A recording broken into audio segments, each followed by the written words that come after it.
Jaunasis popiežius išskirtinis serialas. Ir tegu pavadinimas neapgauna jauno netikinčio žiūrovo. Tai serialas kaip tik jauniems, kaip tik nusivylusiems bažnyčia, bet besilgintiems tikro, švaraus, gilaus, maištingo tikėjimo. Seriale sukuriama tai, kas būdinga tikrai geram kinui – savitas, išbaigtas pasaulis. Vizualiai tai nuostabaus grožio pasaulis. Kiekvienas kadras tarsi paveikslas. Grakšti kadro kompozicija, ryškios derančios spalvos, aiškios formos. Išskirtinis garsinis pasaulis. Užburiančiai naudojama muzika. Organiškas klasikinės ir pop muzikos mišinys. Atkreipkite dėmesį ir į triukšmus įvairius aplinkos garsus, kurie kuria ne tik atmosferą, bet ir prasme. Pavyzdžiui, radijo trukdžiai. Šiame seriale net tyla labai iškalbinga. Ypatinga, užvaldanti, būdinga tik šiam pasauliui ir laiko tėkmė, montažo, muzikos, dialogo, judėjimo ritmas. Tik didieji režisieriai Linčas, Tarkovskis, Džarmušas geba sukurti kiek sulėtintą,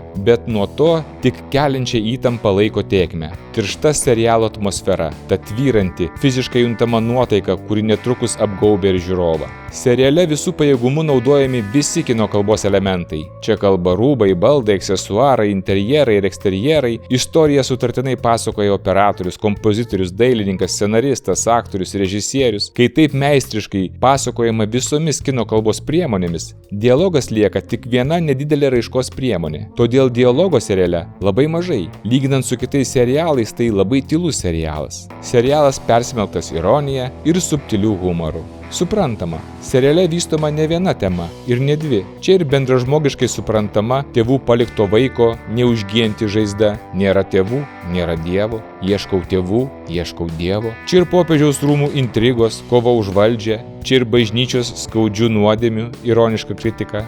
Bet pagrindinė tema, aktuali, skaudi kiekvienam europiečiui, ar dar galima atgaivinti, reanimuoti mirštančią vakarų krikščionišką civilizaciją. O argi Europos civilizacija miršta? Pasakysiu tik vieną požymį. Europa nebesidaugina, nebesiveisia. Europoje gyventojų skaičius nemažėja tik dėka imigrantų. Po kelių dešimtmečių didesnė pusė Europos gyventojų sudarys musulmonai. Kodėl nebesidaugina europiečiai? Kodėl Italijoje italų šeima augina vidutiniškai vieną vaiką, o musulmonų šeima 7 ar 8 vaikus? Kodėl? Atsakymus nesunkiai rasite patys. Seriale yra tokia scena.